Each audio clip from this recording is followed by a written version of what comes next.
Buenas a todos, soy Ruimán García, el minarquío no monárquico. Les presento el primer curso de Historia Militar de España que existe en YouTube. Del 1 de julio de 1898 al 2 de junio de 1899 tuvo lugar el sitio de Valer en Filipinas, donde un destacamento español resistió durante casi un año a un gran contingente de revolucionarios filipinos. Fue una batalla heroica, donde ambos bandos mostraron una gran resistencia. Sin embargo, antes de proceder al análisis de la batalla, tenemos que conocer los antecedentes históricos para saber los acontecimientos que dieron lugar a este combate. El 25 de abril tuvo lugar la Guerra Hispano-Estadounidense, que enfrentó a España con Estados Unidos, debido al supuesto sabotaje del acorazado Maine por parte de España, que fue un casus belli para que Estados Unidos interviniera en Cuba, Puerto Rico y Filipinas, los últimos territorios que quedaban del Imperio Español. La opinión pública de Estados Unidos pedía venganza y se inició una guerra que los estadounidenses pensaban que iba a ser fácil, pero no lo fue tanto, sufriendo graves bajas en los enfrentamientos terrestres con España. Sin embargo, en las batallas navales de Cavite en Filipinas y Santiago de Cuba, las fuerzas navales españolas fueron derrotadas, teniendo que firmar la paz con Estados Unidos en el Tratado de París del 10 de diciembre de 1898 y perdiendo todos los antiguos territorios del Imperio Español. Sin embargo, en la iglesia de Valer, en la isla de Luzón, en Filipinas, un pequeño destacamento español se negaba a renunciar a la españolidad de Filipinas. Rodeados de revolucionarios filipinos pertenecientes a la sociedad secreta Katipunan, que ansiaba el fin del dominio español, ofrecieron una resistencia heroica que pasó a los anales de la historia. ¿Quieres saber lo que ocurrió? Vamos a ver primero el análisis de las fuerzas que presentaban los españoles y los filipinos. En el sitio de Valer se enfrentó un destacamento español al mando de Enrique de las Morenas y Foci, Juan Alonso Sayas y Saturnino Martín Cerezo en la iglesia de San Luis de Tolosa de Valer, contra un contingente de revolucionarios filipinos comandados por Teodorico Luna Novicio. Las tropas españolas se componían de 54 soldados, con fusiles Remington y equipados con unos pocos cañones viejos que encontraron en la iglesia. A su vez, los revolucionarios tágalos de la sociedad Katipunan disponían de 400 soldados con fusiles sustraídos a los españoles, a los que se les fueron añadiendo refuerzos a lo largo de los meses. También disponían de un pequeño cañón de 75 milímetros. Como podemos ver, los españoles se encontraban en una clara desventaja numérica respecto a sus adversarios filipinos. El 30 de junio, el capitán Enrique de las Morenas ordenó encerrarse en la iglesia a la espera de socorro desde Manila. La iglesia de Valer era un pequeño edificio rectangular de 30 metros de largo por 10 de ancho, con una casa parroquial adosada. Sus muros de 1,5 metros de grosor eran sólidos, aunque una parte era de mampostería.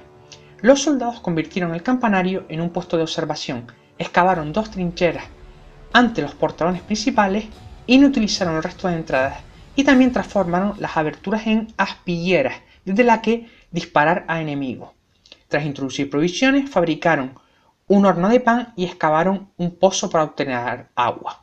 Pocos días después, los rebeldes filipinos de la organización Katipunan se lanzaron sobre los españoles, sosteniendo un fuerte fuego de fusilería contra la posición española e incluso con disparos de un pequeño cañón de 75 milímetros. Pero cada ataque era respondido con gran violencia por las tropas españolas, que abatían a decenas de rebeldes filipinos, merced a su posición defensiva y habilidad de armas, aparte de la situación desesperada en que se encontraban, ubicados en una pequeña población de 1.700 habitantes en la costa oriental de Luzón, a unos 230 kilómetros de Manila, sin auxilio ninguno, lo que incrementaba su espíritu bélico de forma notable. Durante meses continuó esta situación, con ataques militares tagalos que eran repelidos duramente por las tropas españolas. Viendo que la resistencia española era inexpugnable y apurados por el hecho de que el líder rebelde, Aguinaldo, tras vencer a España con ayuda de Estados Unidos, se había vuelto contra su aliado anglosajón, decidieron utilizar la guerra psicológica, un aspecto del arte de la guerra que manejan muy bien los estrategas del Extremo Oriente. Al ver que la fuerza de las armas no servía contra los españoles, utilizaron las siguientes estratagemas: hacer ruido constante con cacerolas y otros instrumentos por la noche para impedir dormir a los soldados españoles, lo que debilitaba su capacidad de resistencia y su habilidad de combate.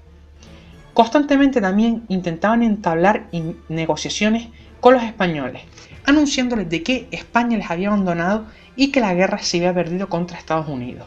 Esto era cierto, pero los defensores creían que era un ardid enemigo, dando fuertes negativas a los enviados filipinos y negándose a contestar en los últimos meses del sitio.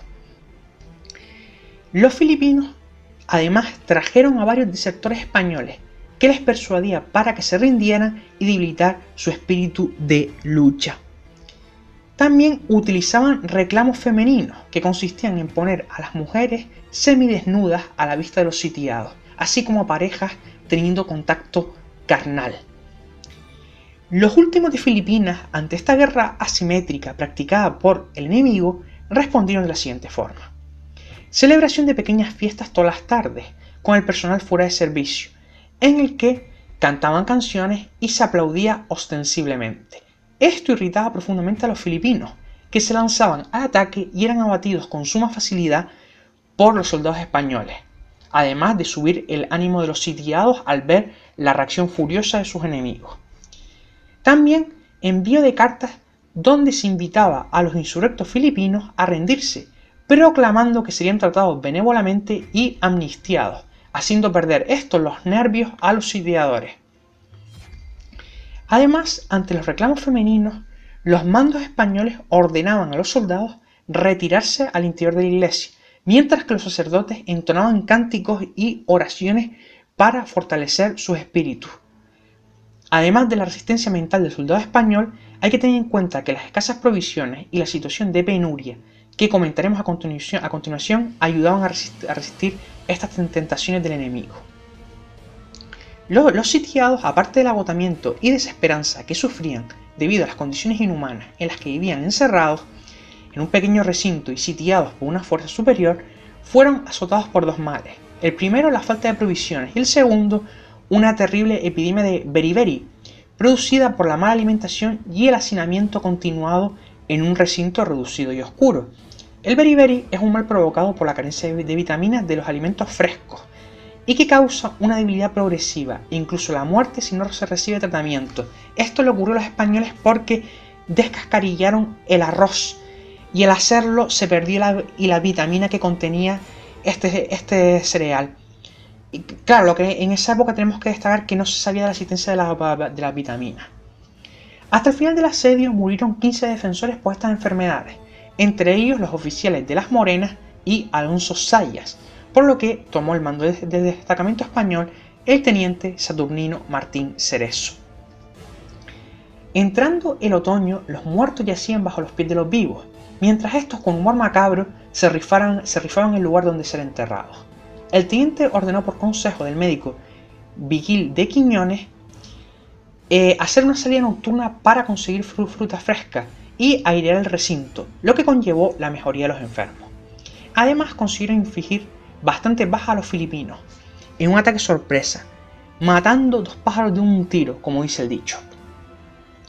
Asombrados con su gran resistencia, los estadounidenses enviaron un buque de guerra para contactar con la guarnición, pero los filipinos lo impidieron, dando pie a que los defensores interpretaran que los auxilios estaban de camino.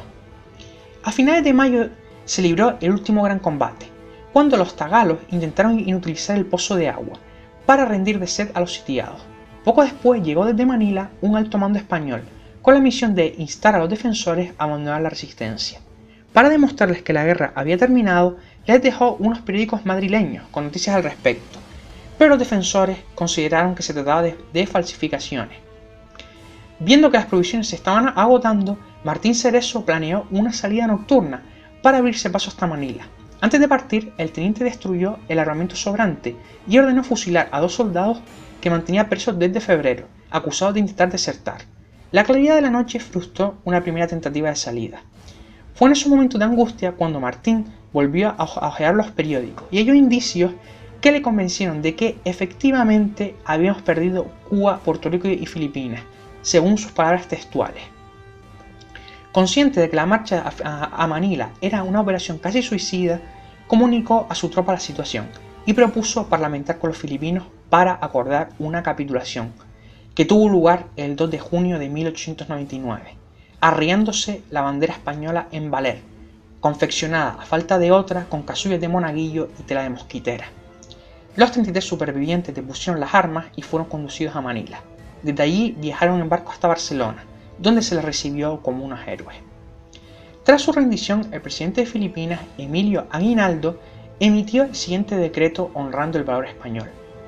Habiéndose hecho acreedoras a la admiración del mundo las fuerzas españolas que guarnecían el destacamento de Valer, por el valor, constancia y heroísmo con que aquel puñado de hombres aislados y sin esperanza de auxilio alguno ha defendido su bandera por espacio de un año, realizando una epopeya tan gloriosa y tan propia del legendario valor de los hijos del Cid y de Pelayo, rindiendo culto a las virtudes militares e interpretando los sentimientos del ejército de esta república que bizarramente les ha combatido, a propuesta de mi secretario de guerra y de acuerdo con mi consejo de gobierno, vengo a disponer lo siguiente.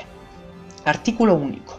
Los individuos de que se componen las expresadas fuerzas no serán considerados como prisioneros, sino por el contrario como amigos, y en consecuencia se les proveerá por la Capitanía General de los pases necesarios para que puedan regresar a su país.